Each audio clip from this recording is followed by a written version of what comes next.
record on this computer. So yeah, tell me, what do you think? What do you think, meaning very broadly speaking, Stoicism as a broad concept, as a school of thought, as a school of philosophy? I'll start, and I'll explain what I'm going to be doing today, and I have a few things here ready to share with you in addition to Marcus Aurelius. So yeah, I just want to see impressions, as I said, because it's important for me to also know where you guys stand at, because this is so that I would steer the discussion in a way that goes in the opposite direction as per usual. So tell me. So maybe I'll start since you called me out. This is meant to be a rough initial first impression. Doesn't mean I'm right, but my rough first initial knee-jerk impression is to say this is good. So what is Stoicism? I don't know, but I do like something that Marcus does. Things like he seems to be for minimalism. What today we would call minimalism. Even though he's an emperor, he doesn't seem to care too much about earthly possessions. So that's great. Good diet. And he sees the good in everybody, especially his friends, his teachers. He doesn't like going to public schools and things like that, which I found interesting. That was hilarious.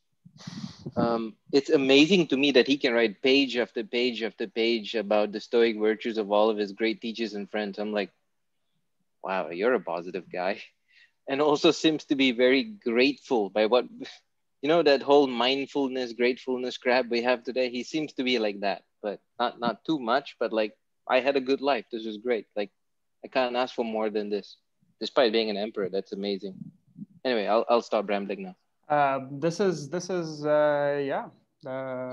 This is at least a good summary, one way or the other, of his a few parts of his meditation. I don't know if anyone has anything to add to this. Yeah. So yeah, Steve here. So first of all, I missed Jerry Lynn's Christmas tree. She took it down from last time.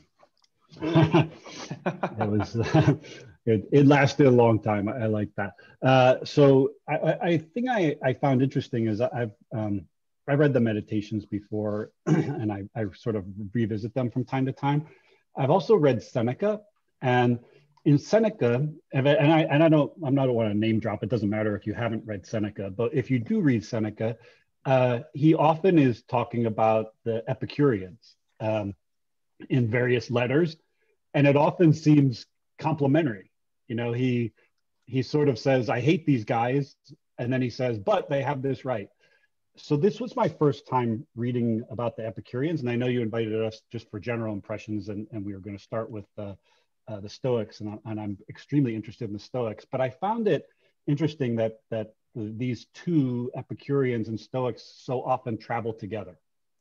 And I'm not sure that I see a little more now why that is, but it surprised me how much Seneca sort of always says he hates them and is also always agreeing with them. And I guess it's something in this, this avoidance of, or how does he put it? It's something in this, the fact that pleasure is that the Epicureans say, let's see, what is it?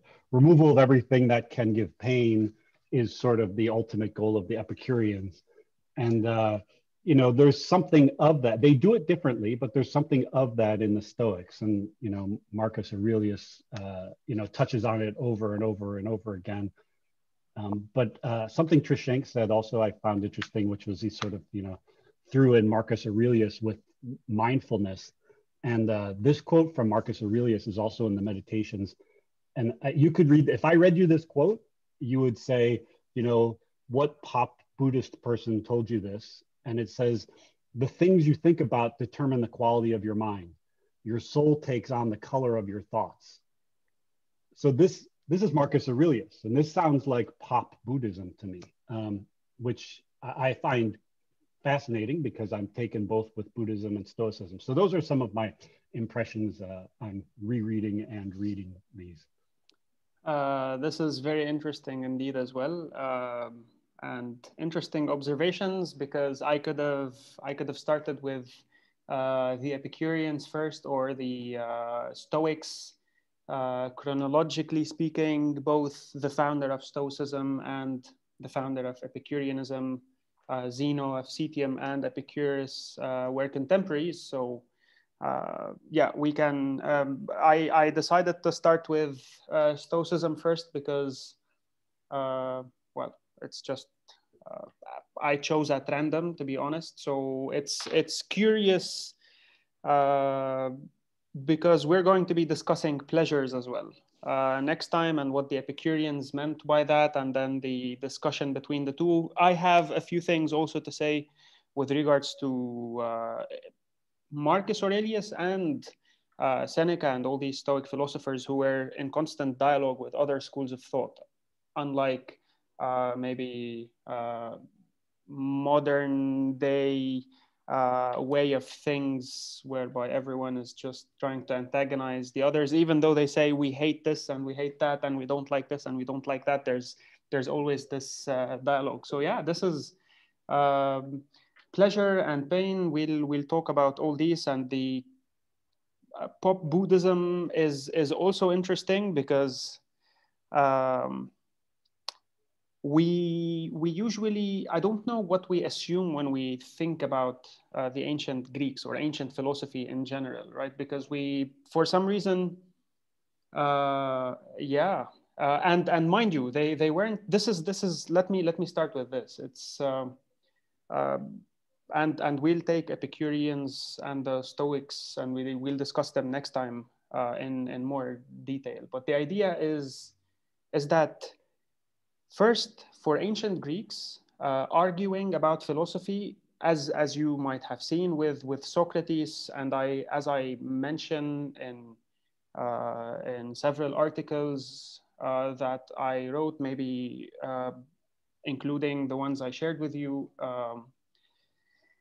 This argumentation, this form of argumentation is not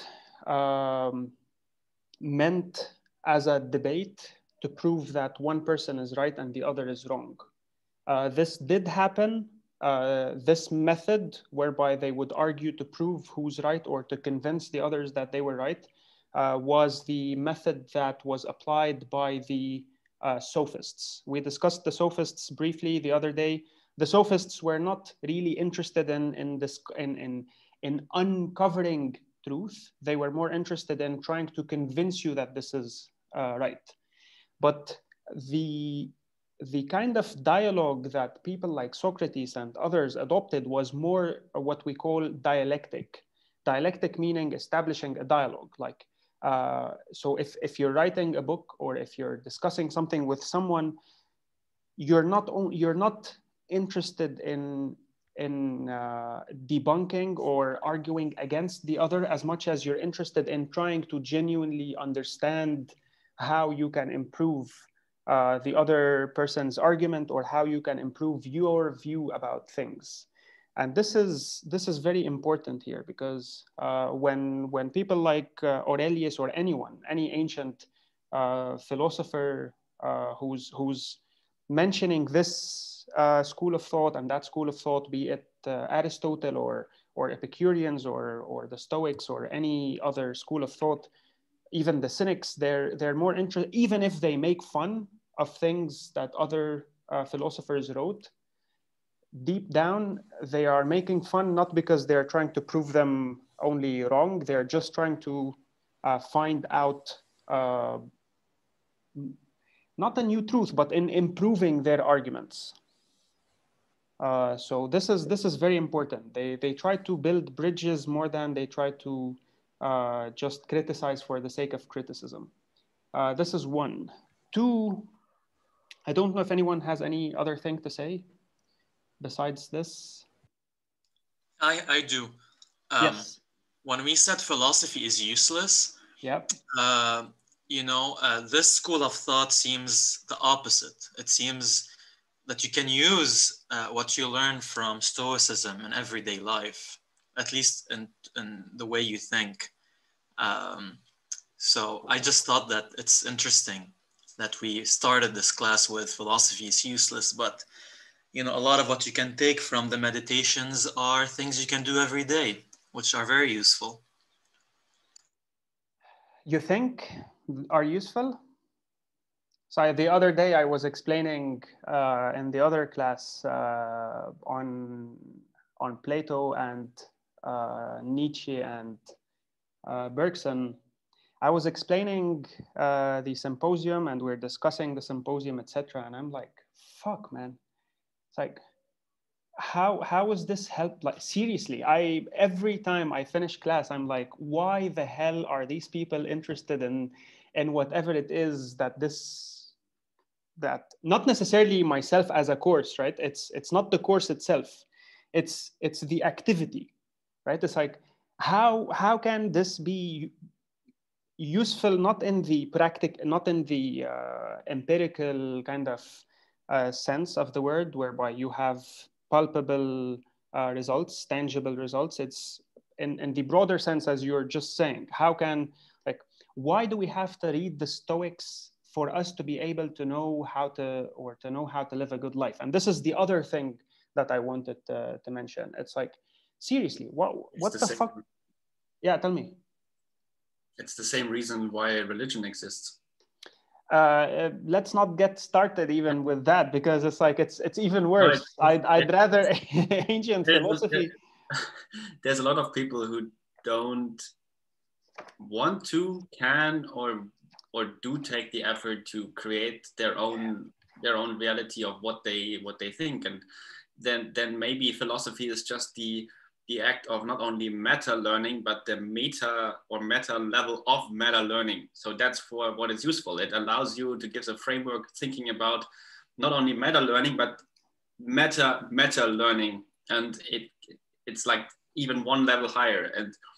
And you can ask this foundational question of like, why do I need somebody to tell me how to live a good life? It's like, that's a lot of what a lot of religions also promise, like live a good life, literally. And I think it's because maybe a lot of people are not having that much imagination, or the arrogance or egoism to just be like, well, I'm just going to do whatever the hell I want. So yes, and this is exactly where things become more interesting, because in the entire symposium, the dialogue, it's a dialogue about love and why we love and stuff like that. And Plato is using this in order for him to, at the end of the discussion, talk about the desire for knowledge. And so we are subject to the desire for knowledge. And this is what gets us to love wisdom, because we started with this, right? So for you to genuinely seek knowledge, whatever knowledge means, whatever, even if you don't know what you're seeking, if you're just driven by something, you're curious about something, this is for Plato, you are overcome by this desire for, quest for. And what you said is, Justine, in this case is interesting, because we assume usually that you mentioned, Stephen mentioned pop Buddhism, and we're looking at Aurelius. I'll get to Aurelius shortly. We assume that we discuss or we think maybe nowadays that we seek this person because this person has the answers, or that this religion has the answers, or that this philosophy has the answers, or self-help books have the answers, and then we just read them, and out of nowhere now we know how to live our lives. And this is not the case. We can outsource thinking is the main thought. Come again? The main thought, the main theme might be that we can outsource thinking. Yes, it's not that. So the genuine kind of quest, what the ancient philosophers were doing, what Socrates was trying to do, and what Marcus Aurelius was also trying to do, because meditations can be translated differently as well, and this is a crucial point also. And this is what Plato also realized. You cannot, unlike the sophists who thought that you can outsource knowledge, you can get someone to convince you something. When we're talking about things of personal interest, when we're talking about our life, when we're talking about me living my life, ultimately, I don't seek others because they have the answers. I seek others because I am interested in this journey of exploration. And this journey of exploration, as I dialogue with others, as I converse with others, I would be scrutinizing myself, I would be examining myself, my life, and that's how I'm going to be at least attempting to live a good life. So all these schools of thought, it's also important to keep in mind, we're not, the reason why they branch out and they have different principles or different modes of perceiving the world, they have different, what we would call logic, or logic, different logic in the basic sense. We're not talking about whether logic is universal or not here, and different physics, physics as in the study of nature, and different ethics up to a certain point. It's not because they thought, well, this is the absolute truth and therefore we should try to spread the word. It was just the result of their genuine exploration. So it was a genuine attempt to read, converse, to know how to read, to learn how to read, to reread, to listen, to dialogue. So it was more of a spiritual exercise, as I started with the first session. So it was an ongoing exercise, and they just were willing to explore new things, right? Because, and they didn't shy away from saying, you know what, Aristotle, for example, disagreed with Plato on a few things, and this is where he did his own thing. So you have a basis, instead of just discarding this basis and saying all these schools of thought are shit, I'm going to be starting afresh, they would go back for them, the classics, you know, going back in time, 100, 200, 300 years, and learn from them, examine them, and then syncretize and synthesize this knowledge. And then they would, based on their experience, they would come up with new things. So it wasn't a theoretical epistemic quest. It wasn't about trying to prove they were right or false. Their propositions were true or false, or they were right or wrong. This is, of course, important. But in what way? Not in only a theoretical sense, but in a practical sense. And this is where meditations, Marcus Aurelius Meditations come in, because a better translation of this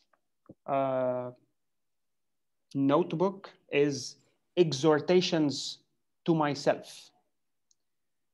So it's like a notebook whereby he's writing things to remind himself on a daily basis what has gone through his mind, and what he maybe did wrong, what he needs to remember, how he needs to keep. So he was keeping himself in check, and this is in a way examining himself. And I'll say a few more things, but Justine had, you have something to say? Just because it came up in a conversation with my dad, why in English is Platon called Plateau and it's just missing the N? I have no idea, but yes, it's Platon in Greek and in Spanish.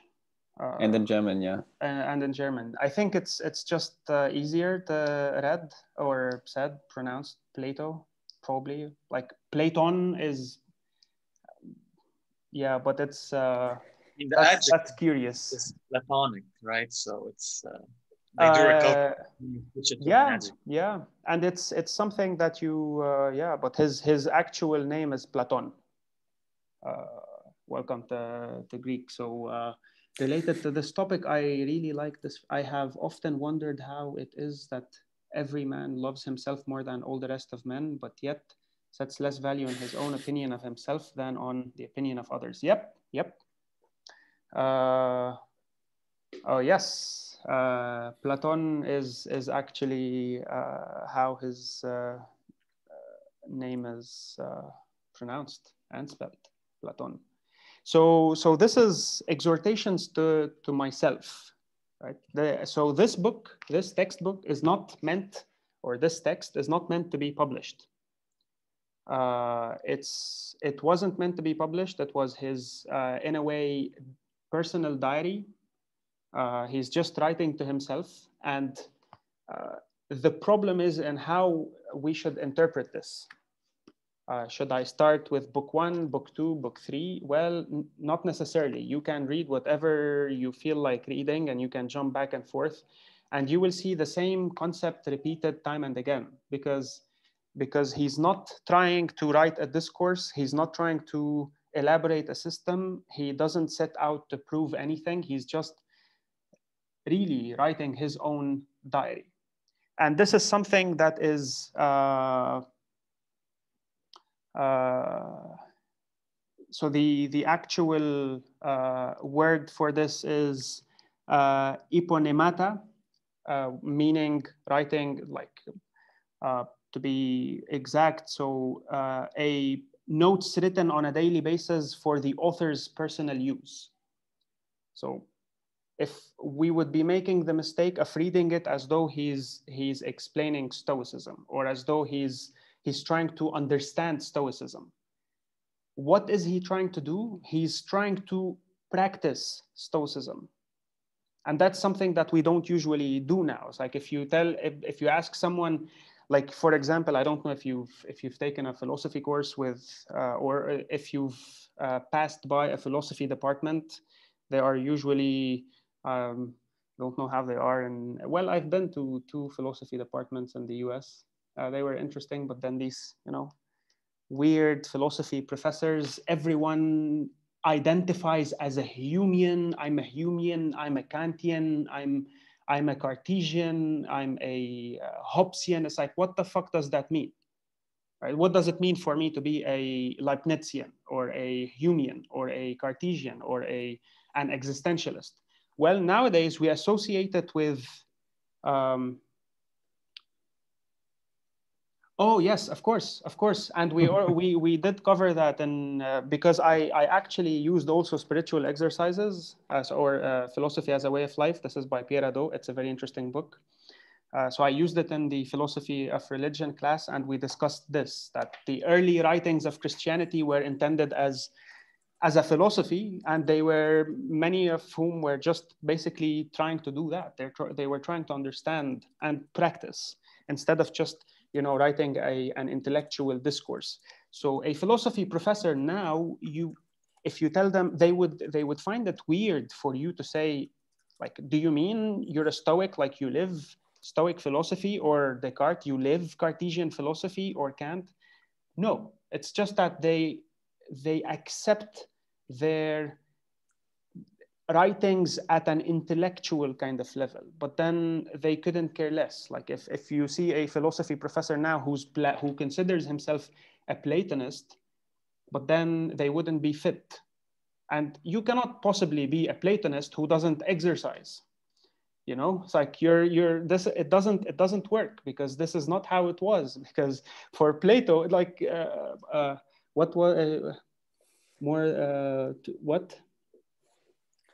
I was just seeing that that apparently these are never to meant published texts, like Kafka was also, I know that he was like fundamentally against the idea of them ever becoming public, and they became public and are now big. And yeah. So but yes, it's like you cannot identify yourself as a Stoic, for example, or Epicurean, and not live their philosophy.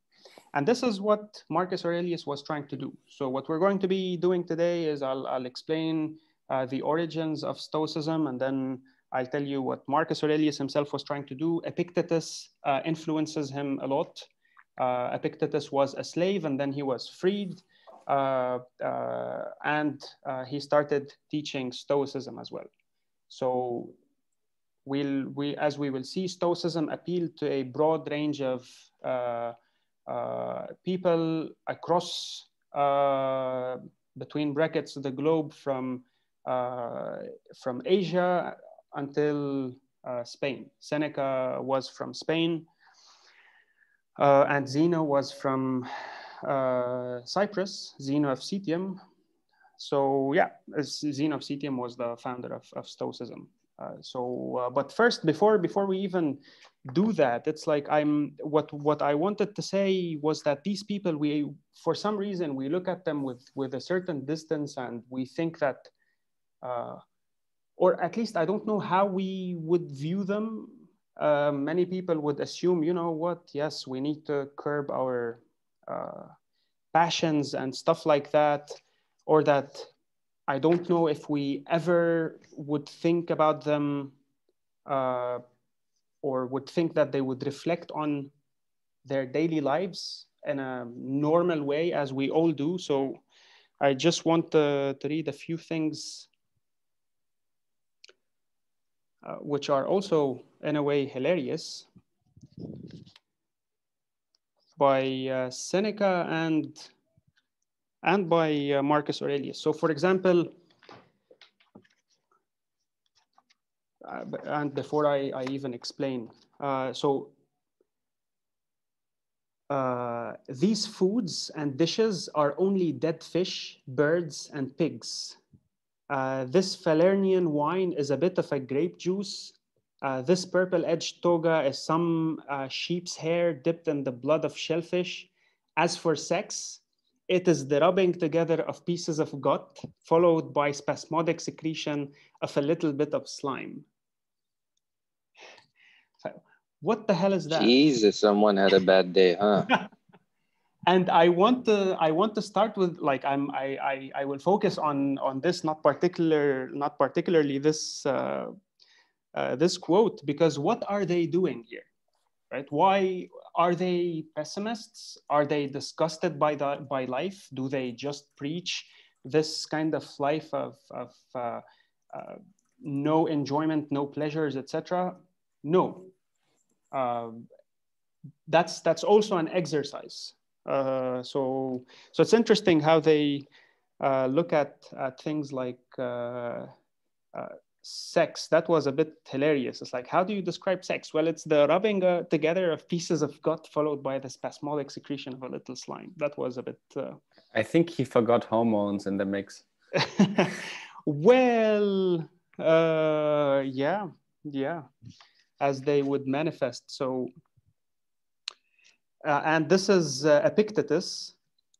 I'd like to stand over one of these philosophers. So he's talking about, you know, because we usually think about people, intellectuals, and with a certain aura, that they are serious and that, you know, whatever that is. We look at Plato, we're like this, you know, or even religious figures or anything of the sort. If you haven't read the Confessions, I would, like, I haven't read it all. I've read bits and pieces, but it's also interesting. So Epictetus is also this exercise of reminding ourselves, I'd like to stand over one of these philosophers when he's having sex, as to see how he sweats and strains, what kind of grunts and groans he utters, whether he can even remember his own name, much less the philosophical discourses he has heard, declaimed, or read.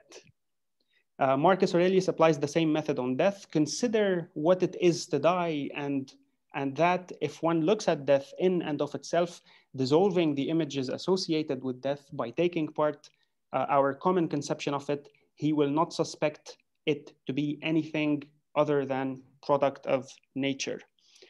So, and then in another quote, he, instead of saying I would rather see them having sex, he's like, remember that these people defecate and that they just like, you know. So it's what are they doing here? Why? What kind of stuff is that? Imagine now thinking of Descartes and Socrates and these people having sex and making weird noises, and whether these things will be important for them, whether they will remember their names or the discourses that they heard. What's all this about? Seems like he's he's trying to, and Aurelius does this in the Meditations. It seems like they're trying to remind all of us, rich, poor, smart, dumb, you know, tall, short, slave, emperor, that we all have this extremely common denominator. You know, if you're having lots of great sex, guess what? You also have to defecate, and you also have to, feed yourself food. And, when you cut, you bleed, and all of this. And so it's almost like a reminder that, again, and I always, I find it remarkable, the overlaps with Buddhism, but it's this thing that, look, the rich man, the poor man, all these people, we all have this extremely common thread of humanity. We're not that different. Yeah. On the one hand, it's and yes, Peter Kingsley, by the way, because you're making the connections. Peter Kingsley argues that in a sense, one way or the other, they were influenced by Asian philosophy. I'll send you a few books if you're interested. Now, the early Peter Kingsley was legit, but then Peter Kingsley started eventually writing, he started conjecturing, he has these theories. So the early writings are more like they are more or less scholarly between brackets. So yeah, is it only that? Is he only trying to remind himself that we are all equal? Is it a matter of only thinking to ourselves, you know what, we are only human beings after all?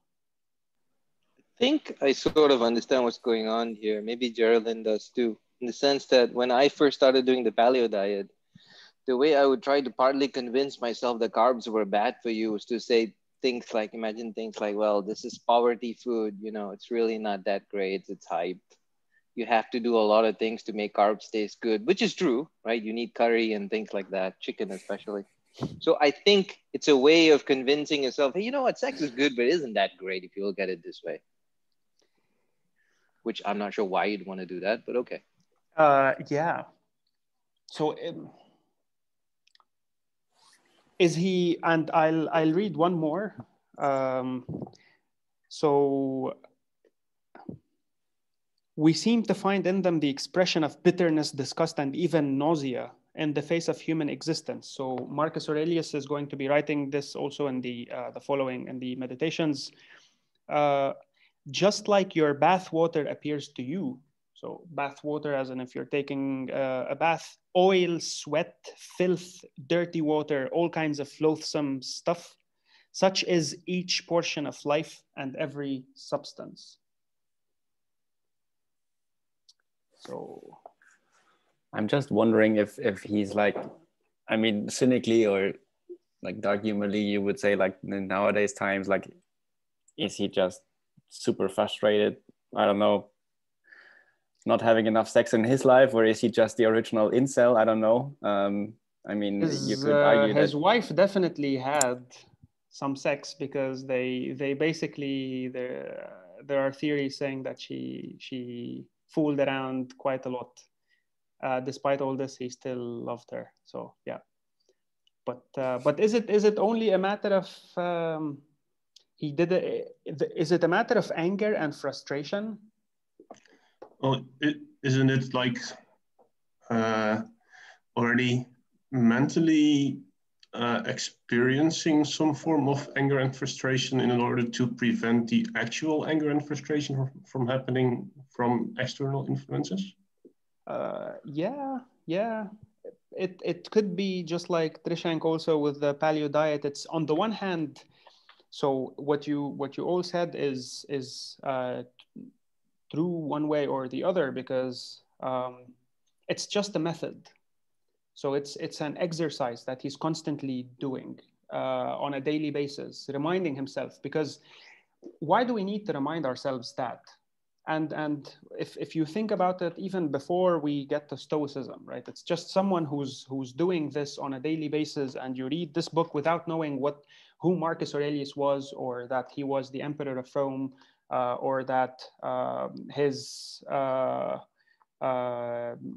reign was marked with all sorts of disasters and catastrophes, plague and earthquakes and wars and shit like that. If we indulge in whatever it is, right? If you just think about it this way, human beings, we have the tendency of just falling or becoming prisoners of our what? What's human beings, if we want to think about our how we are made, right? It's just as a human, yeah. Forget about ancient philosophy or modern philosophy or schools of thought. What are we made of ultimately? Desires and needs. Yeah. So biologically speaking, we have certain desires and needs. We have certain passions. We have also thoughts, right? But then and we have instincts, desires, and we seek stuff. And it's quite often that this is also going to be sounding a lot like Buddhism. It's like the source of all suffering for the ancient Greeks were desires and the passions and our needs. And this is what the Epicureans are also going to be saying. They all shared this view. It's like, why are we miserable human beings? Well, because we have desires and we want to constantly fulfill our desires. And you get into this kind of, you spiral into the abyss of trying to constantly fulfill your desires, which are never actually fulfilled. And so in a way, if you have sex or if you start acquiring wealth, you become prisoner to your wealth. So if or having it's as though your life, think in terms of modern day as well. It need not necessarily be only ancient times. It's like if all of a sudden overnight now you have if you had Bitcoin and then I don't know 10 years later you have now $30 million, right? And you sell the Bitcoin and now you have $30 million, and how will you react? And not only will you spend them or not, forget about the spending part. It's just, it feels nice. And then you start thinking, you become obsessed with your, with wealth, with keeping it, or, huh? First you see it as normal, as like part of your life. I think the moment you start, or you start seeing things as part of your life, then it becomes dangerous, because then the moment they get taken away or you take them away, then suddenly your life stops, and you have to find a new life. And if you instead like be aware of what kind of luxury you have, then you can take a lot away and live very freely, because, well, it's taken away, you still have your life. Yeah, so we completely, this is, by the way, Trishang, this definition is actually very interesting. Stoicism, that's a good tweet. Stoicism be like, Bitcoin is just a bunch of useless ones and zeros that grind against each other. Yep. So we tend to forget the point. Even if you're just a philosophy professor, right, an academic, with time, your life, you start, I think we mentioned this before, and this is why I told you we'll get to it. Like, you start identifying your life with what you do, and then you just think that your life revolves around this. That I'm a philosophy professor at the university, I'm an academic, my life revolves around proving that Plato said this, or Plato said that. Sorry, is that, in my impression so far, it's something that is very culturally dependent. I've realized that while traveling, I traveled literally around the globe. Why culturally dependent? Now, if we're talking I don't know yet why. Because there are these elements in a way. So is it just me, or is the internet connection? My internet. Can you hear me? Hello? Yes, now again. Yeah. Okay. I'm using 4G, so if my 4G sucks, I'll switch to Wi-Fi. Is it okay? Can you hear me? No, every 20 minutes, like for a second or something. It's not bad. Okay. So if we're thinking now, it's we can talk about, you know, the different cultures, etc. But then without this culture and how each culture would deal with such situations, the idea is that we can be prone to becoming prisoners of our passions and desires. We become addicted to things. We become overly obsessive with things, or with just modern day times, consumerism, etc., etc. So the ancient Greeks were aware of that. And for them, they wanted to get rid of this. But get rid of this how? How can we control our desires and passions? How can we try to curb these desires and passions? Do we live an ascetic life? Do we ditch absolutely everything and go live in whatever on the outskirts of society, not participating in civil life? Or how should we do it? Well, the Stoics will approach it from one perspective. The Epicureans, next time we'll see, they will try to sort it out or try to tackle the issue differently. But for starters, and even Plato before thought about it differently, but we'll start with Zeno today as the founder of Stoicism. So Zeno was on his way, he was a merchant and he had a shipwreck. So imagine now you're wealthy, etc., or you have a business and overnight your business just goes bankrupt. Exactly. This is so then you go to Zeno of Citium. His dates are 334 262 BC. He went to like, put yourself in his position, right? One day you have a business, put your Jeff Bezos or Elon Musk, right? And tomorrow you go bankrupt, or like who was it? Jack Ma, I think. Yeah, uninsured. They want to. Well, Jack Ma, we don't know where he's rotting right now. Yeah, yeah. But the idea here is that all of a sudden you lose absolutely everything. How will you deal with it? 2008 market crash, for example. It's one day you have everything you wanted, on the day after you've lost everything. So how are you going to be dealing with this? And Zeno, it left quite the impression, because you think to yourself, some people would just blame fates and God and nature and everything, and they would think they are the targets of this attack, right? And you would start having conspiracy theories. Yes, but hedonism here, in modern day sense, is what Epicureans were hedonists. So it's quite funny how what originally meant to curb your desire becomes seeking pleasures and overindulging in them. But we'll get to it next time. Oh, that's interesting. Yes, yes, because that's like communists ending up embracing capitalism. That's hilarious. Yeah, because for them it was counterintuitively. It's like if you satisfy your basic pleasures, and you satisfy it up to a point, and that's it, basic needs. So we'll discuss them next time. But yeah, someone could not fathom in one of the classes how hedonism meant that back in the day, and I'm like, this is their philosophy, man. But anyway, so Zeno, how would you react in this case, right? Would you start blaming the gods and think that it's only raining on you, and you start weaving conspiracy theories because they want to attack you, etc.? Or how would you react to it? And this is where I start sharing. I remember we're still discussing Zeno of Citium, the founder of Stoicism. I think it's very backward looking. I mean, it's looking at what happened instead of looking where to go. Like, why do I care who is responsible?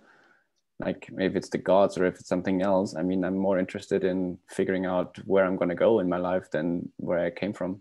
Exactly. And someone said, who said, just like Trump, Trishank. Yeah. So yes, it's like, I wouldn't accept it. I would accept it, etc. And if you want to try to think about it in a rational way, and rational way in ancient Greece doesn't mean the rational way as we understand it today. It means like thinking about it, not calculating and trying to figure out stuff in a very scientific manner, but just like thinking about what happened, right? Trying to make sense of what happened and how to deal with the situation. And Zeno went to Athens. He was exposed to a series of, there were several schools of thought, different philosophical schools, as I said. There are many Zenos. This one is from Citium. What's happening? Okay. Zeno, 341, 270. And he was exposed to different schools of thought, including the Cynics. I don't know if you know Diogenes the Cynic, but then the Cynics, this is where someone being even cynical now means something else. But then Diogenes the Cynic was against all sorts of customs and norms. So he would make it a point to masturbate in public, to have raw meat, all stuff that went against. Yes, I write about that in Sardonically Speaking, because it was like he took it too far. But he had skin in the game, such that one of the theories about how he died was he got food poisoning because he ate an octopus, I think, and he was poisoned. Because he insisted on eating things raw. So he wanted to live, the Cynics wanted to live, and this is important, in accordance with nature. So the discussion here becomes about the difference between living our lives in accordance with nature versus living what we call, or what they understood by it, a civilized life. So remember, this is Cynics. But the words here are important, and this is why I'm mentioning the Cynics, not just because I wanted to talk about him doing weird shit.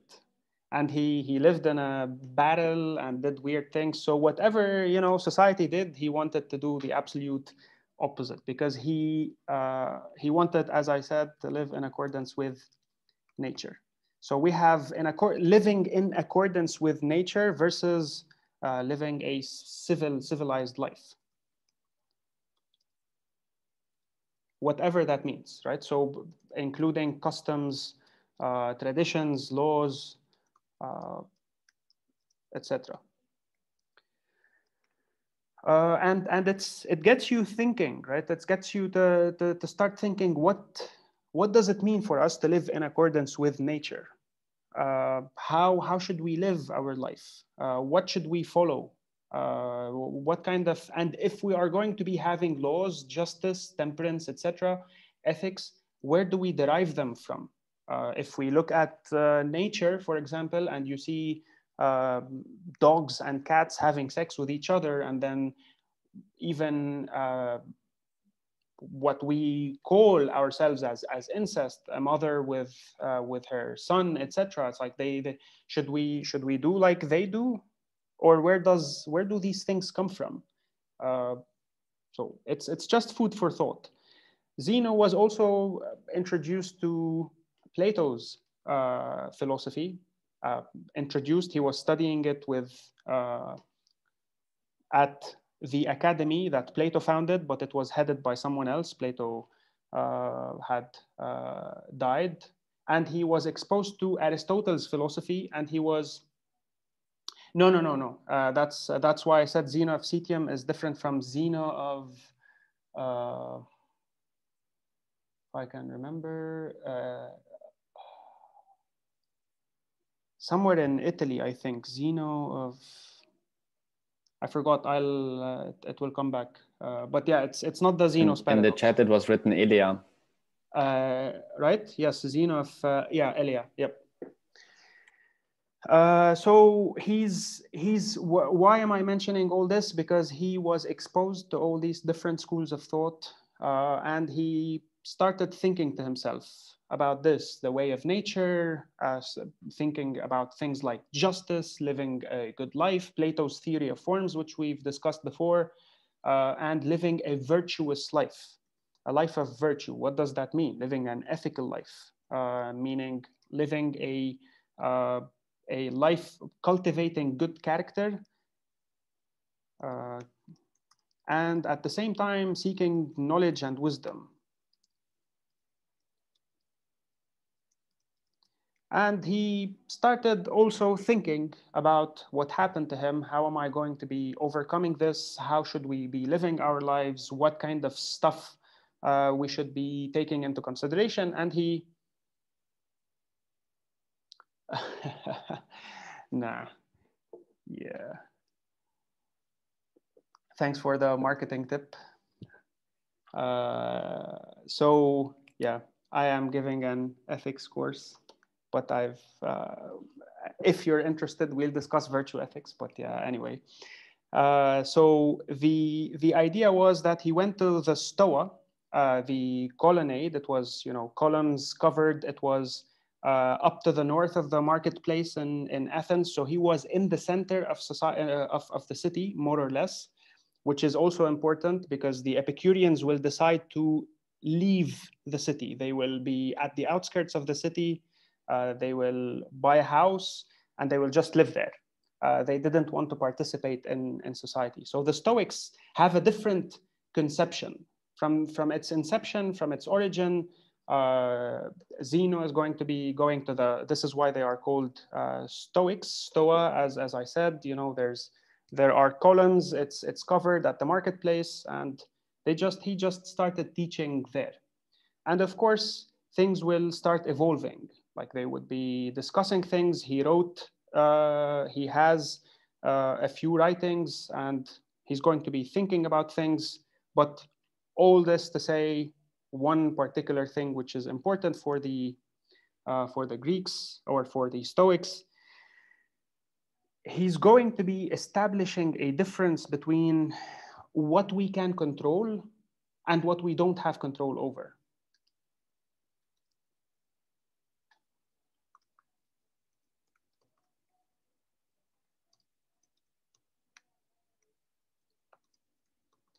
So in relation to the shipwreck, right?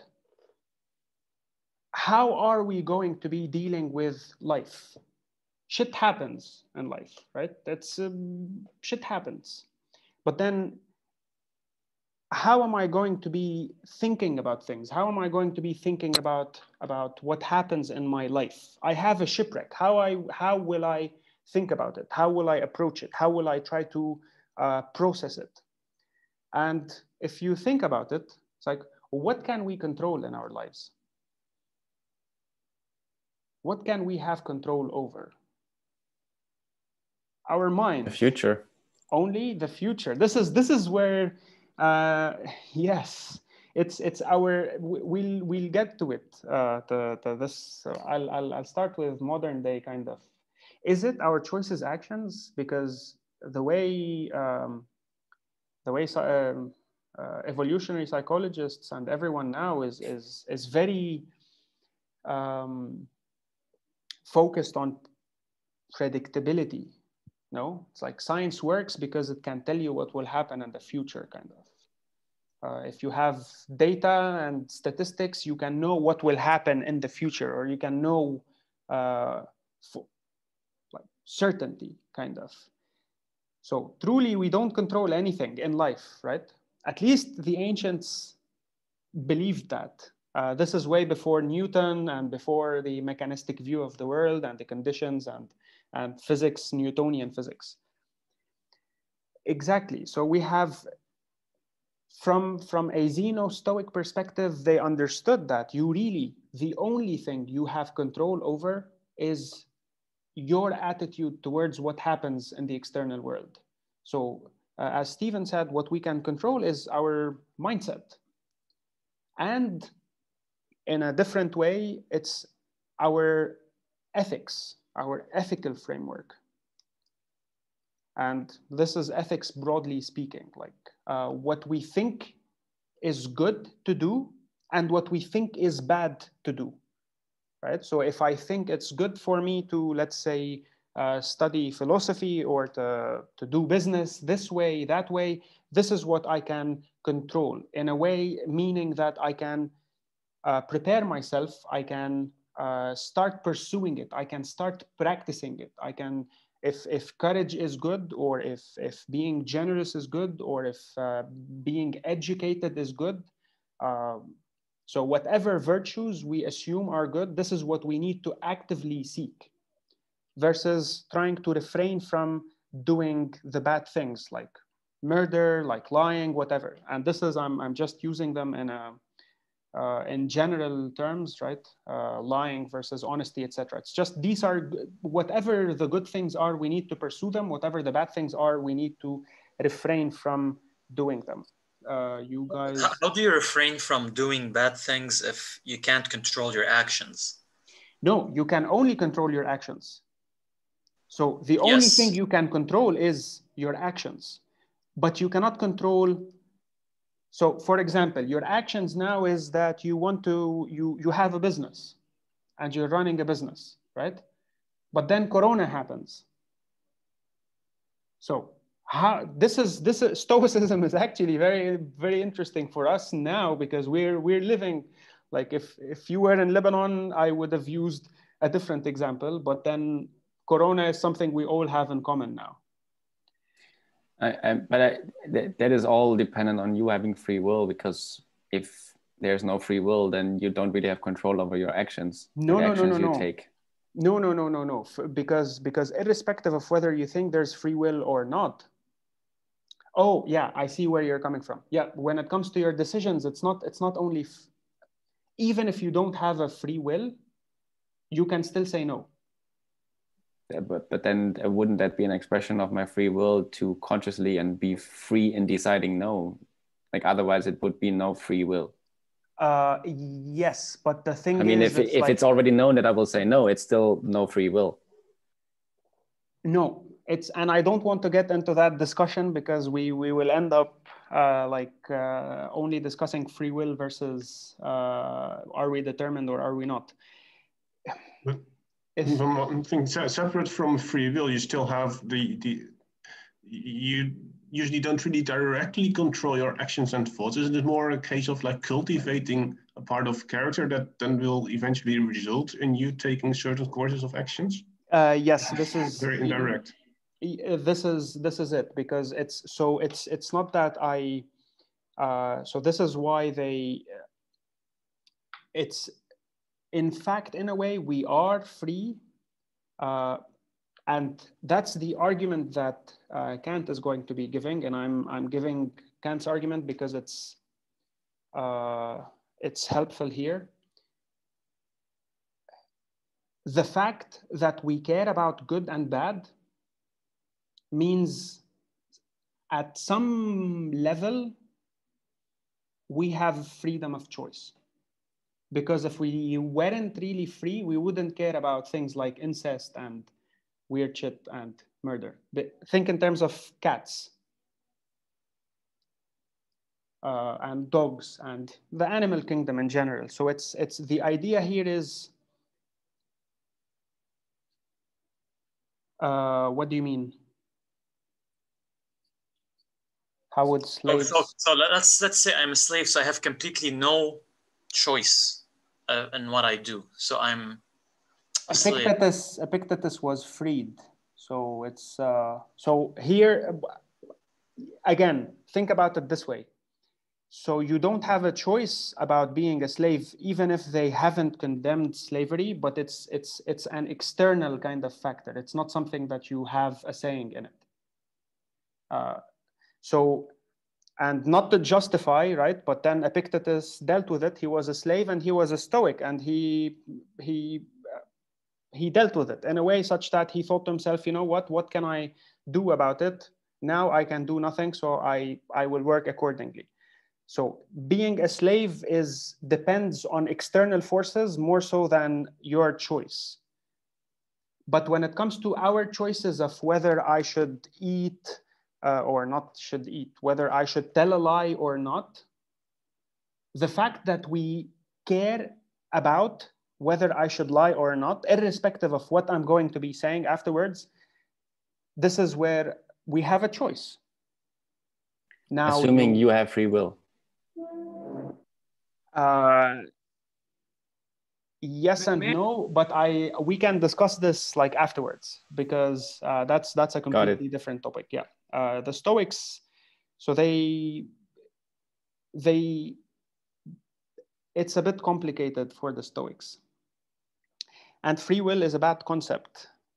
We can discuss it when we get to Descartes and whatnot. But the idea here is that ultimately we have a choice, in that we can now, whether it's grounded in our biology or not, it doesn't matter. The idea is you have a shipwreck, or now Corona. We don't have a choice in Corona. It's just, maybe we did have a choice, right? This is besides the fact. How did Corona happen? Well, you know what? It's beyond our control, as you and I and those who are in class. Like, we weren't involved. All of a sudden, you are facing this new reality. So how will we behave? How will we react to this? And this is where the Stoic comes in. And the Stoic says, you know what? We cannot control these external forces. What we can control is how we react to these external forces. How will we react to these external forces? How is it important to discuss, or how are we going to be thinking about it? Because it's also maybe not necessarily counterintuitive, but it's interesting how the Stoics think. Is Corona a good thing or a bad thing? Bad thing or a good thing as the fact that it happened? Yeah, not. Is that a serious question? Yeah, it's a serious question. It depends. Does it have? Depends on where you are on your society. Depends on in which position you are. It can be good and it can be bad. It can be in between. It can be totally not important. What do you guys think? Depends. Besides that, like, it can be good, it can be bad. Anyone here has any other view of it? I think Nassim's response to Corona, he had a tweet once which said something like, what was it? How well you responded to Corona will indicate how robust you will be for the next several decades. Something like that. Yeah. But is it good or is it bad that it happened? Neither. It's neither good or bad. It's not objectively good or objectively bad. I mean, it's good according to what? Like, in what situation? I mean, we have to define a bit more. But what's good or bad is how you react to Corona happening, I think, versus it happening by it in and of it itself. Yeah, but so think about it also this way. You've been planning a gap year, starting last year, starting, let's say, April, and you were planned to travel the world, and you had everything put in place, everything. You've done your reservations, or maybe not, whatever that is. You've made plans, and 2020 was going to be the best year for you. And then lockdown happens. How will you react to that? What would you certainly bad? Yeah, I guess I agree with Tan that, of course, if you're someone with high risk of getting the disease, it's very bad. If you're someone whose business depends on not having lockdown, of course, it's very bad. And but if you're Amazon, it's pretty good. So Yeah, and in my case, I'm now, only because of Corona, was able to convince my favorite bar in Munich to do a virtual bar, and we're now a virtual bar that is open despite lockdown legally, and he's super happy, and that would have never happened if it wasn't for Corona. How does that work? That's the topic for after this course, but it's like you deliver booze. It's like it was a job to be done metaphor, thinking like, what is a bar? And a bar is a place where I can meet with friends, and I don't have to care about the place being there, and it's good drinks. I don't want to mix them myself, otherwise I wouldn't go into a bar. I would stay home. And it's nice ambience, and sometimes chatting with him, and being a private space in a public area. Nice. So you have like a breakout rooms, so you're private, and he can join. He joins from the bar and has a good microphone and good video, and people are happy. They have good quality cocktails, and they get like a little, that's one of his specialties, like little 10 milliliter bottles as well, to like fine tune the cocktail that he usually would do in the bar. Now you can do that yourself at home. Nice. People do that, and they're happy. Yeah, and it's something that would have never happened if it wasn't for Corona with him. And the idea here is that Stoics, a stressor that we need. Yes, you're right. But the Stoics refrain from value judging anything that happens beyond their control. So any external forces, Corona happens, they would refrain from judging it, whether it be good or bad. They just accept the fact that Corona happened. They just accept the fact that we grow old, right? The problem is, they think, is when we start value judging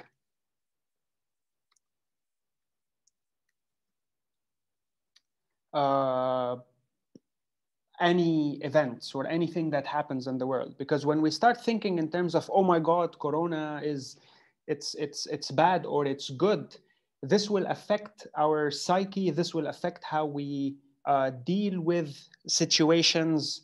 It's just like the example I gave you. If you've had all your travels planned, etc., and then out of nowhere, Corona outbreak, and then if you value judge it as good or bad, this will affect your emotions and your desires and your psyche. So if you think it's bad, it will affect you one way or the other. And if you think it's good, you will also act accordingly.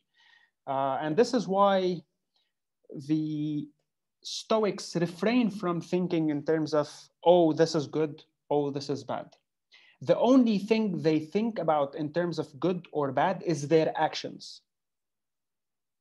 Why? Because my actions are fundamentally ethical, or I need to be a good person, I need to be an ethical person, but then anything that happens outside, I'm not going to be judging as either good or bad. I am going to be, that's an interesting concept, indifferent to anything that happens. And if you think about it,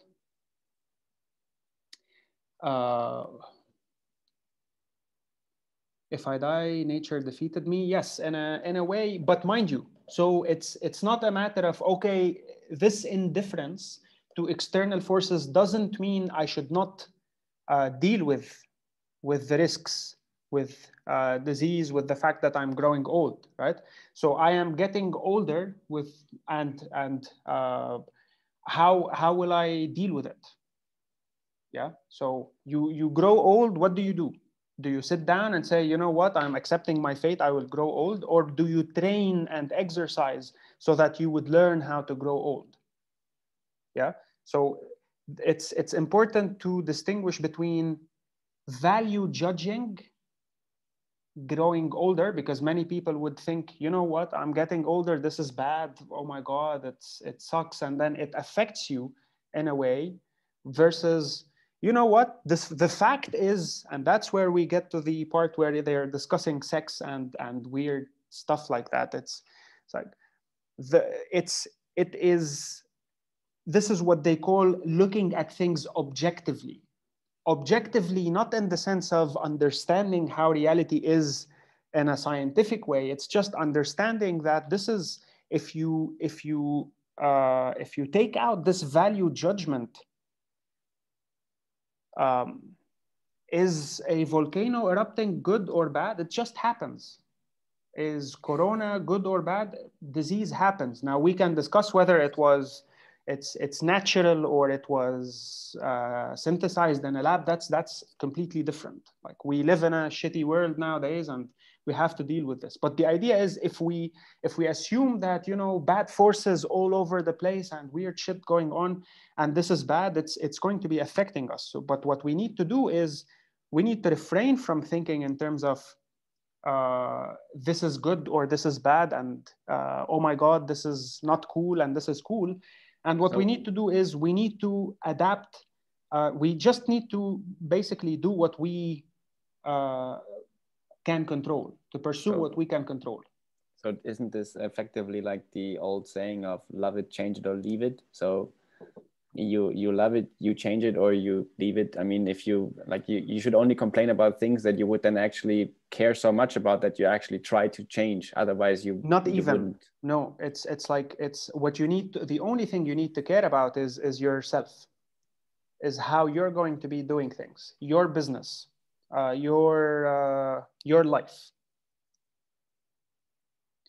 And I'll get to the part where we discuss a community, but that's at the beginning. This is the fundamental kind of part of Stoicism. It's like, anything I cannot control, I'm not going to be value judging as good or bad.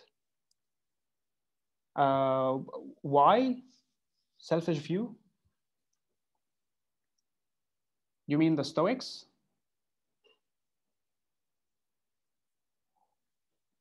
You're on mute. Yeah, I was just responding to your comment. Yeah, tell me. Saying that, no, just a few sentences ago, you said you just have to view it from one's perspective, whether it affects others or not. It doesn't matter to you. No. Maybe I misinterpreted. Yeah, we'll also discuss this. So for now, we're just thinking in terms of at a personal level. Yeah, this is a very basic level.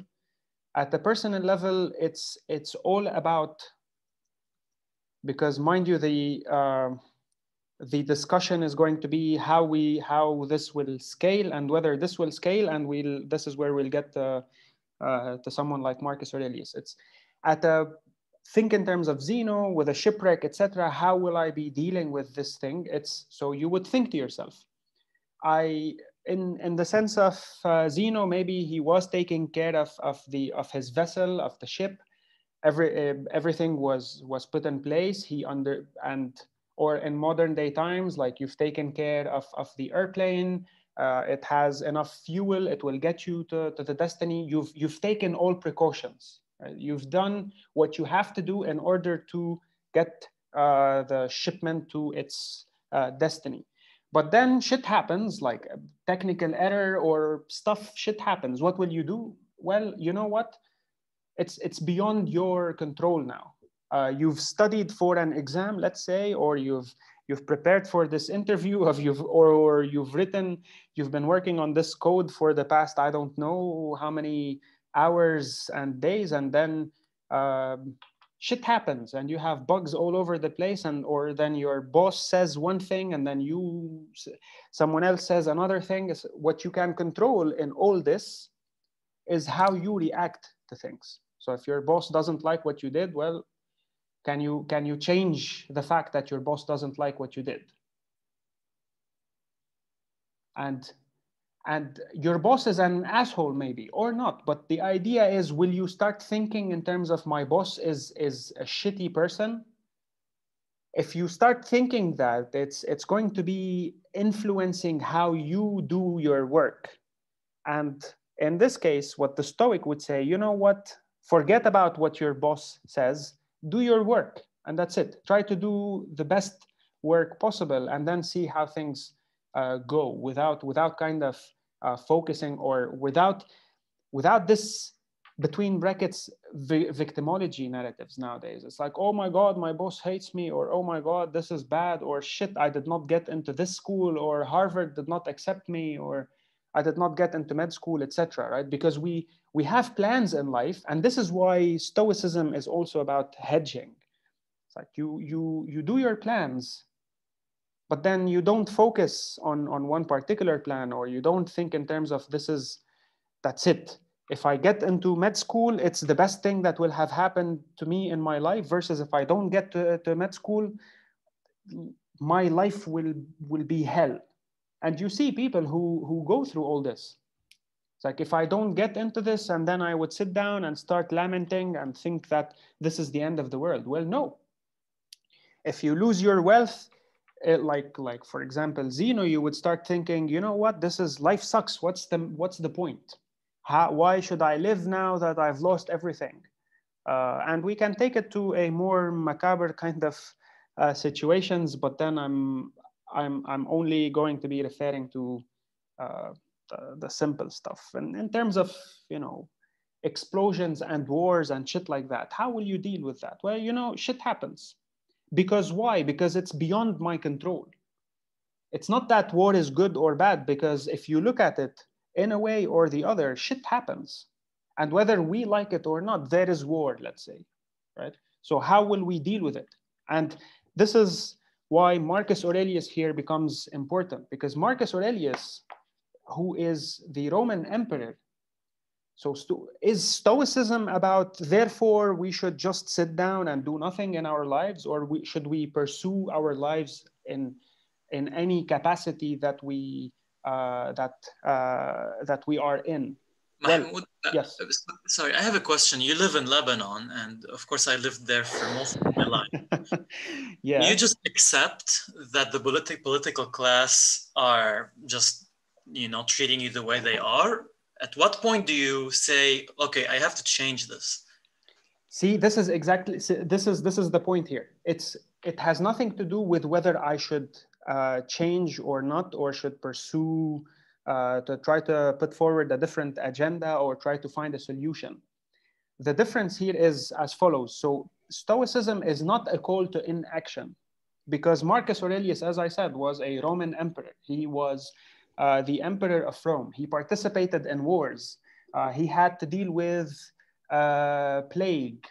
He had to deal with disasters across the empire, as I said, earthquakes and shit like that.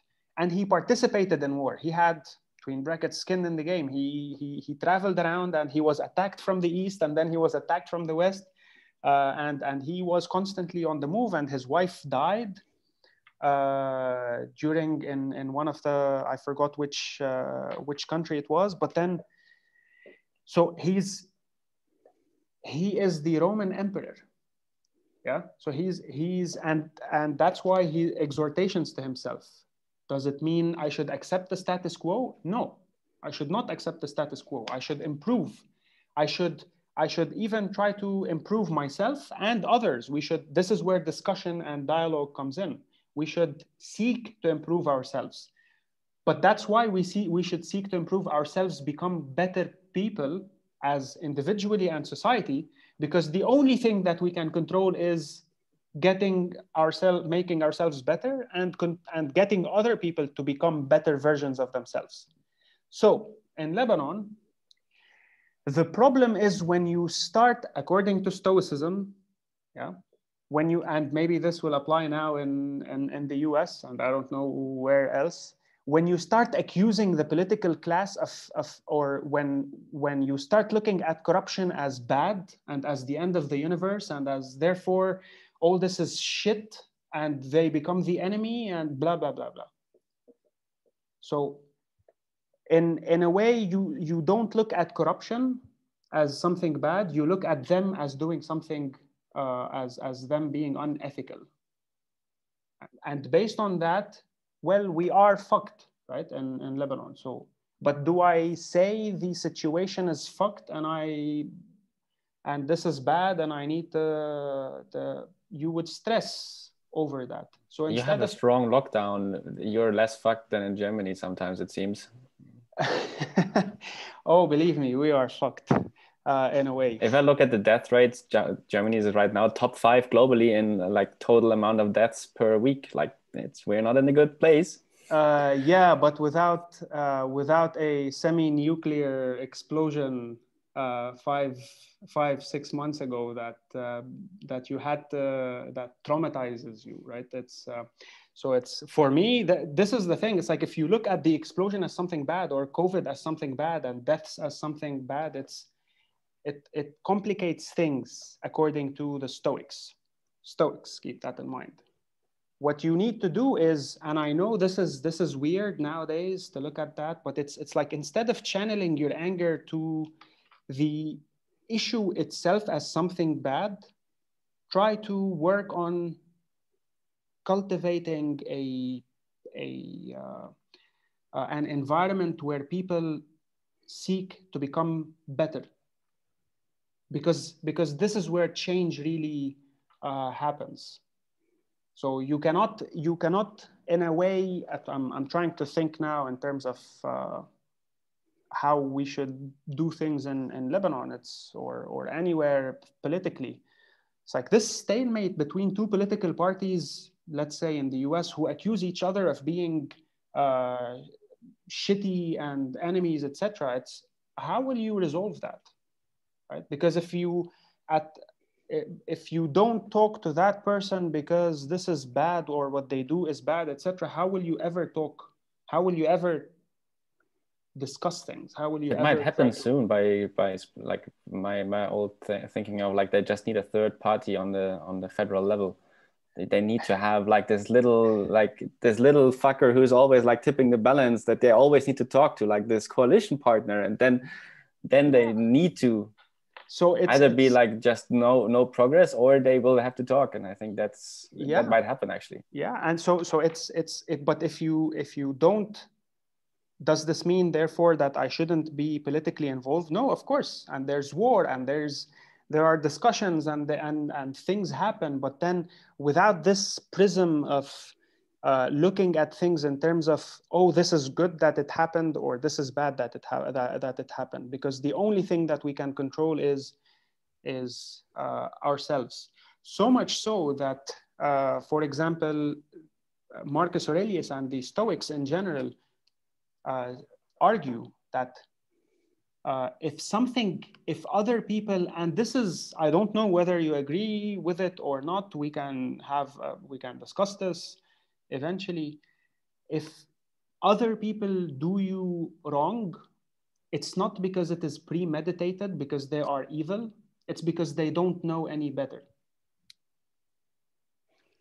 I think I like Assad's question. It's I've heard it put, a lot of people think of Stoics. This is not my analogy, and so the credit to somebody else for pointing this out. But a lot of people think of Stoics as sort of a cow in a field, and it starts to rain, and the cow just sits there looking sad, and that's a Stoic. You know, you just accept, oh shit, it's raining, here it is, and that's not it. You know, nope. The Stoics are more, okay, it's raining, this happens, of course, shit happens. We all know that, like, accept that. Now, don't be an idiot, get out of the rain. You know, you need to take a practical response to this. So to the question of, hey, what do you do with the shitty politics in Lebanon, or, you know, whatever moment it is that we're talking about, it's, you know, don't get carried away with losing your mind that the crappy thing has happened or that your situation sucks. It's more just that, okay, be level about that. Don't do anything rash. And now, you know, work your way towards something better. And this rash thing is very important, because you need to take your time, because this rashness is the outcome of which is what Trishang, I think, commented. It's as though we're automatically kind of, you read a tweet and all of a sudden you're now all riled up and you want to jump to do this or do that, or people who as we saw, who cannot understand why Nassim waited for 4 years to say what he learned about Trump's presidency, right? Discovered this. Interesting. Yeah, because so the idea, but not only when the emotions are high. So we need to about how we are going to be, because there's a second order kind of effect to things, because not only are you emotional about it, you think that what happened is bad, and now you're even angrier. It's like you're more angry at something because you think it's bad that it happened. And it's, instead of now trying to deal with the situation, rational here doesn't mean calculating, as I said, abstractly, etc. No, it just means knowing what options you have, thinking about the possibilities that you have. But then if you're all too caught up in thinking that this is bad, and you're angry, and you jump to you make rash decisions about absolutely not first order thinking, but they avoid that second order kind of reaction to things. So they are not reactionaries in a way. They don't jump to, they refrain from value judgments, and they try to second order thinking in terms of like thinking about possibilities, thinking about their decisions, etc. But without without rushing into things. So you take your time. And this is why ancient Greeks in general, this is something that we miss maybe nowadays. They start at the individual level, at the community level. So it's pretty localist in a way. Staying in emotions keeps you stuck instead of allowing you to move forward. Yeah. So the question becomes how to scale it up, and whether it scales up, because there are things that depend on us. And to go back to what Tan said, individually, I have to do what I... yeah. The Stoke Count Rain doesn't tweet, it's outrage, yell at... yeah.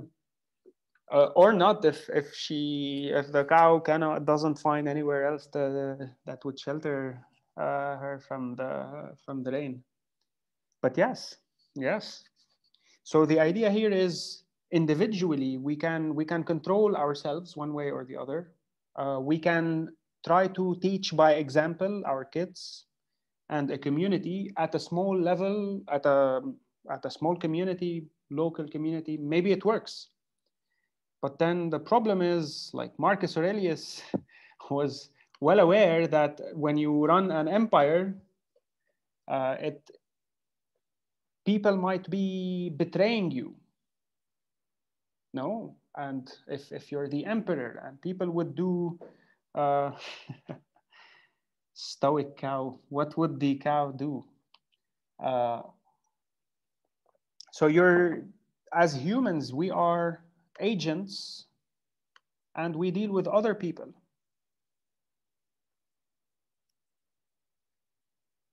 Until Marcus Aurelius then enjoys the dead meat, and then you're like, there's this Twitter account, Carnivorous Aurelius or something, and then you're gone. And then he devours your liver, particularly. This person is even now selling liver, right? Liver treats. So this is where we get to the triple rule that Marcus Aurelius had. Ooh, yum. Have you tried them? The Aurelius one? Have you? Do you know which account I'm talking about? Man, if this Stoic cow account actually catches up. Yeah, what the fuck is carnivorous? Or I used to see him. Is he like a? How can you be? Anyway, it's weird. You should explain this to us. No, he's not a carnivore. He's I don't know who runs the account, by the way, but he's got interesting stuff, and he actually came to understand eventually that only carnivore is not the way to go. But he does have a liver fetish, and it seems that Geraldine also like sliver. Cow liver or lamb or anyone here? I don't know if you guys know, but in Lebanon, I'm not sure about Turkey maybe as well, or we've spoken about that. We have raw liver and raw meat. Yeah, it's like raw with not absolutely nothing, just some salt and raw sheep fat tail as well. Deep brain and tongue was something my Persian friends turned me onto. Deep what? No, sheep. Sheep brain and tongue? How? Yeah, man, it's a Persian thing. It's pretty good. You know, we do have that, but how? Is it like cooked with rice, stuffed? I think they were lentils. Don't remember the rice. But knowing the Persians, there must have been rice. Yeah, it's like we basically they eat absolutely everything around here. It's like the intestines, the tongue, the brain, and absolutely everything. Don't know if anyone there. I mean, in Bavaria we also eat brain, and there's a soup which is literally called sour lung. So it's lung. Liver, of course, is a delicacy. So most med food would be banned in the US for sure. Food safety stuff is like you're eating raw whatever. Yeah. I get a stomach bug every time I go back to Lebanon from here because my immunity to bad foods has gone down here. Yeah, the same shit happened to me when I was in Spain, and then I would come back here. It was fucked up, but then with time now I'm back to normal here. Yeah, and that's something we discussed the other day, or in the religion class, philosophy of religions. Like we talk about being certain of absolutely everything. It's like, are you certain that your delivery, your food is not going to be poisoning you? And that's something Hume will be discussing. Think about that. It's like, so you have to trust. At one level, there has to be trust in society, within a certain society. You trust that if you go somewhere else and you order something, you're not going to be poisoned. Which incidentally, talking about Marcus Aurelius here, he used to take in potions as well. What was it called? To prevent for any possible poisoning. I don't know how it's pronounced. Theriac. I don't know if you guys know it. So it had opium in it, but then they had to reduce it a bit so that he wouldn't end up. So ointment, medicinal compound used as an antidote to snake venom or poison that has opium. Yeah, but anyway, because some scholars wanted to argue that Marcus Aurelius was depressed, or that he had anxiety and shit like that, or that he had opium addiction. But Pierre Hadot argues against that. Like, you cannot conclude that, because we have this obsession with trying to give or analyze someone's psyche based on what they wrote for some reason. Yeah, so, I hate that. Sorry, Mahmoud, one question. Yeah, sure. What do Stoics think about drugs? Like, I don't know, coffee, alcohol, opium, whatever.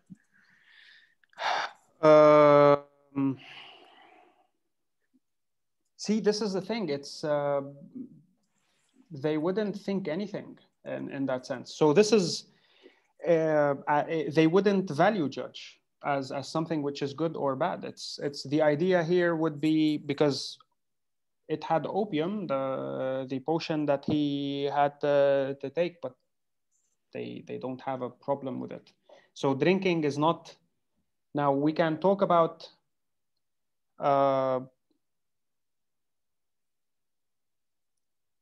Let me start with this, and I'll get to the three. A better question would be, or a better example would be wealth.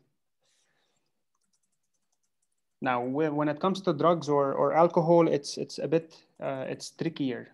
And but wealth, what do we do with wealth? So should I be a poor person? Should I ditch my wealth and sit down and in the corner like the stoic cow and do absolutely nothing and just move all along and not participate? No, because the idea here is, so addiction in this sense, that's controlling your addiction in a way. And I always use Stan Marsh. He's Stan, right? He's no, not Stan, Randy, his father, basically. He once had this addiction, alcohol. He was drinking beer, etc. Is the problem alcohol?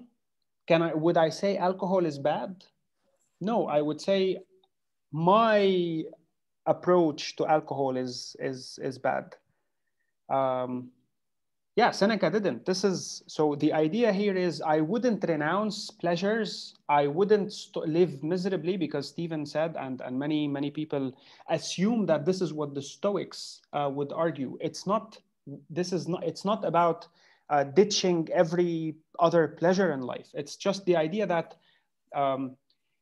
when you keep reminding yourself that sex is just two bellies rubbing against each other and what slime stuff being secreted all across, this is in a way, this is what Woody Allen would say. It's like sex is just two people exchanging liquids or fluids. So when you remind yourself that, you understand that life is not about only that. You understand that life is not only about sex or wealth or wine or your job or whatever that is. You know that it's not about all that. We're made two bellies rubbing together. Yeah. Well, your mom was it Epictetus who said that? Yeah. And talk is what you have to go through to get the sex. So it's like, yeah. As you now see, by the way, I have an OnlyFans account if you guys are interested. It's not verified because we don't have OnlyFans, but then I do intellectual striptease and yeah. Mental gasms, if you're interested in them. Ruined mental gasms, like I get you to the point where I discuss Plato and then I change subjects. But anyway, so it's not that wealth is good or bad in itself, right? This is where we refrain from uttering any kind of value judgment. Is wealth good? No. Is it bad? No. Is being poor good? Is being poor bad? No, it's just a matter of fact. So now, of course, and you don't think in terms of, okay, what should I do with my wealth in terms of, should I invest it or not? Of course you invest it. And of course, if someone cannot find shelter, the virtues are to care for other people. Not that being poor in itself is bad. It's just shit happens. So in this case, if you are wealthy, you train yourself, you put yourself in a mindset whereby you start imagining that it's just money. It buys you things, yes, but it's just money. You enjoy it, yes, but it's just Bitcoin ones and zeros, right? Life now is not all about Bitcoin, like the cult that it is now. It's as though everything becomes about Bitcoin. or everything becomes about this or that. So it's, if you keep reminding yourself that, then you understand that it's not about pursuing wealth or not, or pursuing this or not. It's just about putting yourself in a situation whereby you don't you don't become prisoner to the passions, to your desires and emotions. So you keep yourself in check. Maybe tomorrow I will wake up and I will not have anything. Same with death. I will, if you really think about it, what is death? Well, you know, you die. That's it. So, and if someone else dies, yes, they're dead. It's just, they're dead. They're not here.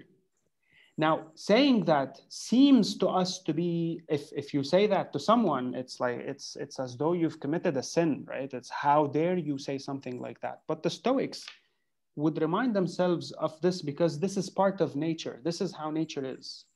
It's nature's way. So wealth, status, all this, it's not that it's good or bad in itself. It's just, what will you do when you become the Roman emperor? And Marcus Aurelius himself was the Roman emperor, and he kept himself in check, and Seneca. So no, it's not about enduring pain. No, it's not about sitting down and saying, oh shit, I'm in pain and I need to accept it. It's the other, it's not even the other way around. It's just accepting the fact. And then, does this mean I'm in pain, therefore I shouldn't try to alleviate the pain? No, you do alleviate the pain. But you do the rational thing, which is, okay, let's see how we can tackle the issue. Let's see how we can resolve the issue. Not sit down and think, oh my God, I'm in pain, or oh my God, I'm poor now, I don't know what to do. So it's, to go back to Trishank's question, so it's not about the alcohol itself, it's not about the food itself, it's not about the drugs itself, it's about how you will approach these substances, or these or your wealth, or being in office, how you are going to be dealing with things, etc. On the daily that he was going to die, I wouldn't be surprised if he did that. It's like, you need to keep someone to tell you things as are. Nowadays, we've become overly sensitive. It's like, if you tell someone something, they go into, oh my God, I'm offended. Oh my God, come on, man, you know? And what's that? Somebody will remember it, but didn't when the Roman emperors would be on triumph through Rome, there would be somebody behind them reminding them, what is it? Somebody can finish that. There would be somebody behind them reminding them something to keep them humble. I don't know if anyone knows this about how you will approach your smartphone. Yeah, I'm not sure about the Romans, to be honest, but I'm because I'm also preparing for tomorrow's class on tragedy and Nietzsche. It's so the Greek tragedians would after, no, I got it. Okay, so tell me. Yeah, no, just to finish that thought. So they would, I mean, it's Memento Mori. So they would just be reminding them.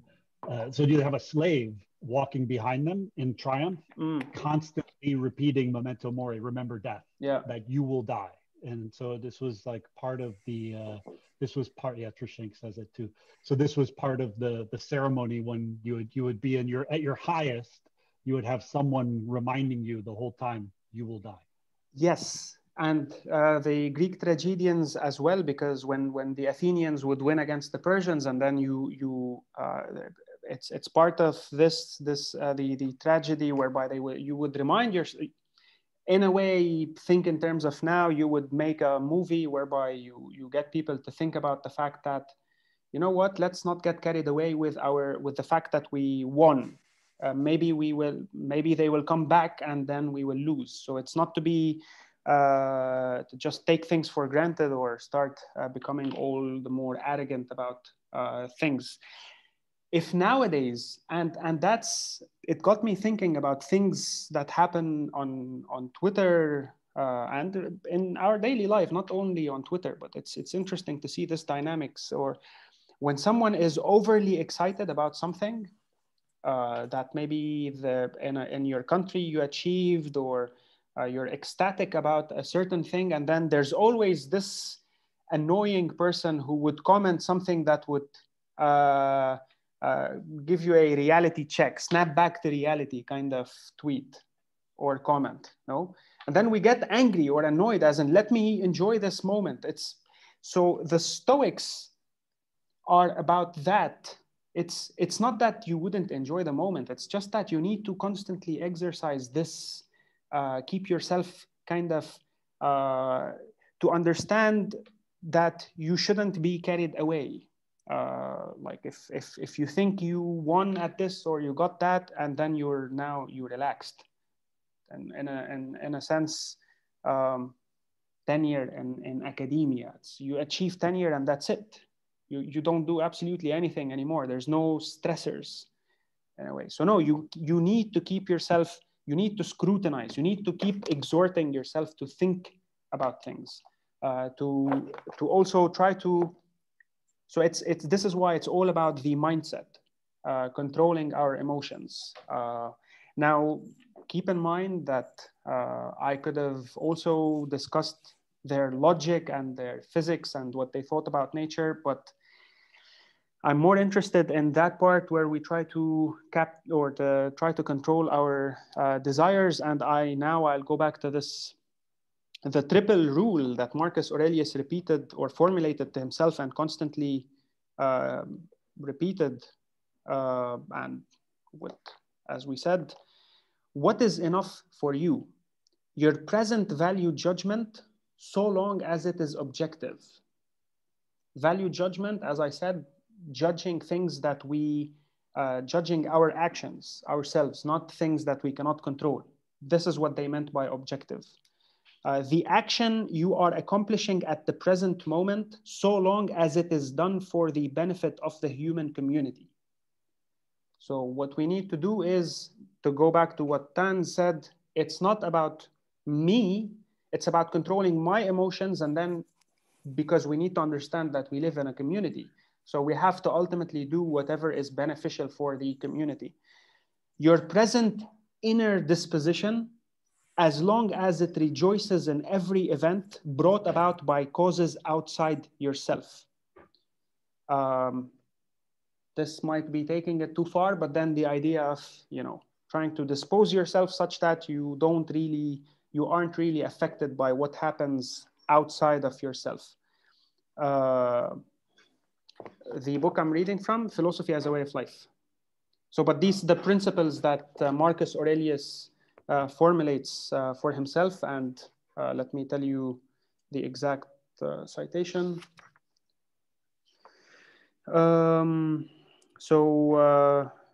He got them from the Meditations, pages 9, 36, and 7 and 54. So he's kind of synthesizing things. And I will be ending with this. I need to just go over a few other things. We still have 6 minutes, so we're good. A rational nature is proceeding as it should if it fulfills the following conditions. So these are how to live a rational kind of life for the Stoics. If in its representations, it does not give its assent either to what is false or to what is unclear. This is one. So if something is unclear or something is false, don't assent to it. So if it's unclear, don't take stance. Don't masks. What should we do with masks? What should we do with whatever?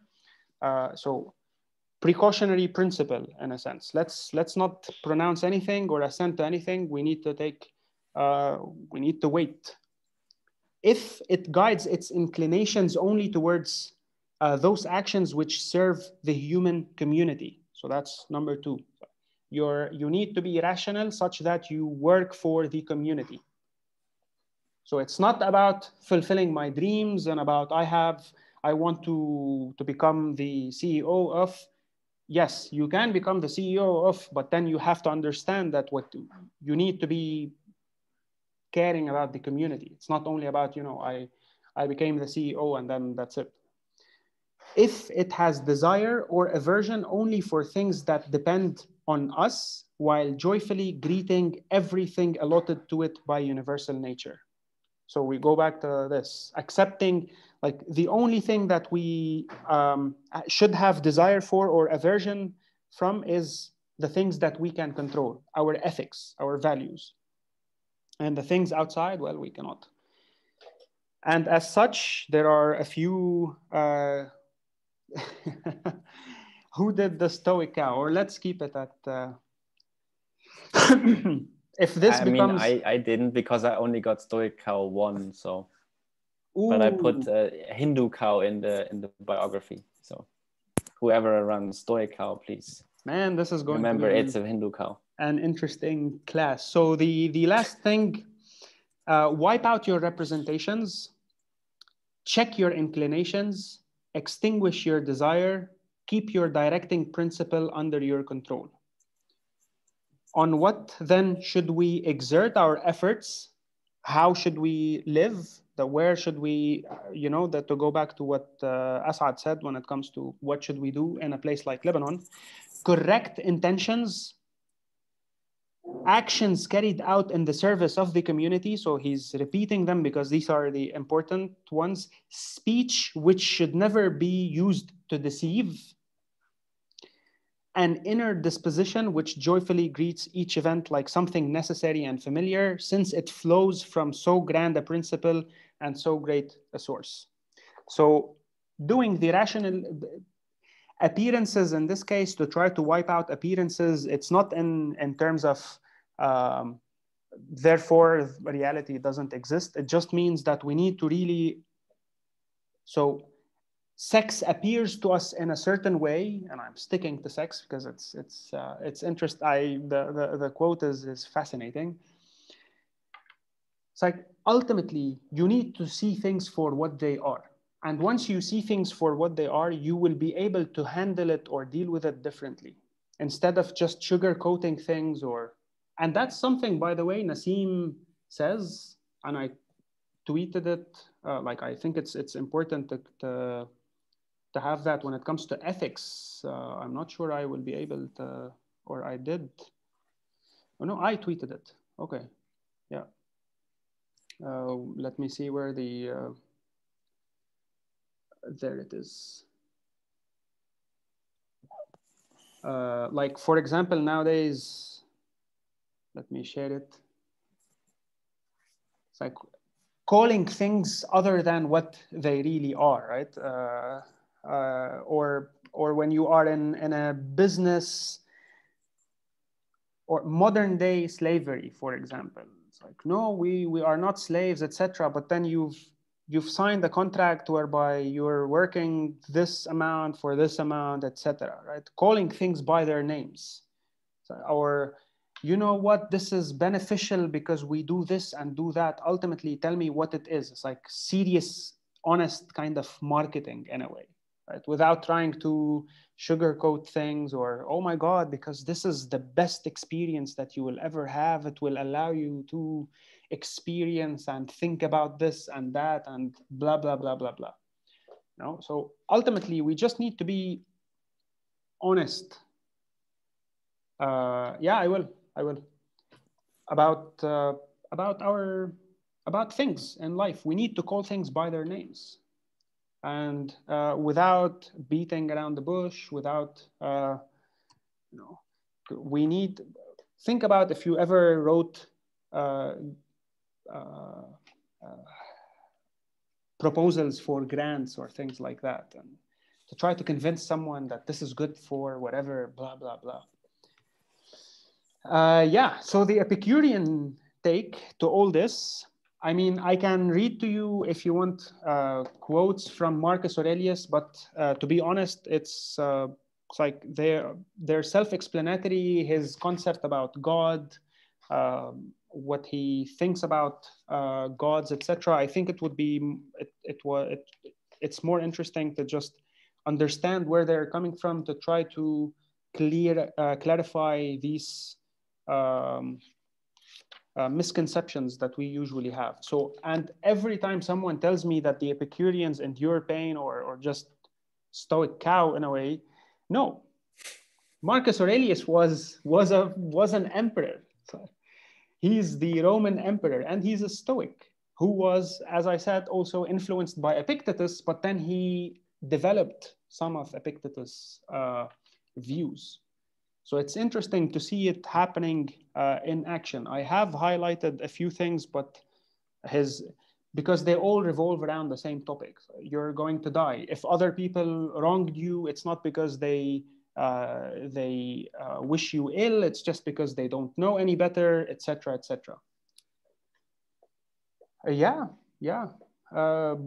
Buddhism and Stoicism, like in general, ancient Eastern philosophies and ancient Greek philosophy are in a way more or less have more things in common that we might like, or some might like to admit. And let me just finish today's class with this tweet that I shared a few. Is it this one?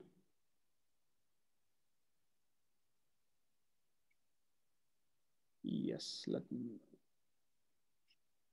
and we'll end with this. So these Greek concepts.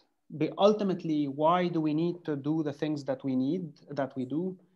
For the Greeks, apatheia, freedom from passion; arete, virtue, excellence; eudaimonia, contentment; and ataraxia, tranquility. So they focused a lot on these concepts. With different emphasis, and aponia, absence of pain, not because you can actually achieve absence of pain, it's just absence of emotional pain, because the Epicureans are going to be discussing that. Aponia and apatheia and indifference to things. So these concepts are interesting to keep in mind.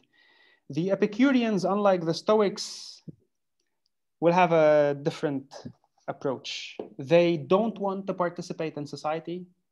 They couldn't care less. They go, as I said, rent a place at the outskirts, buy, and that's it. So we'll see what kind of things they focus on and how they achieve aponia, if at all. And yeah, so any questions? Let me stop.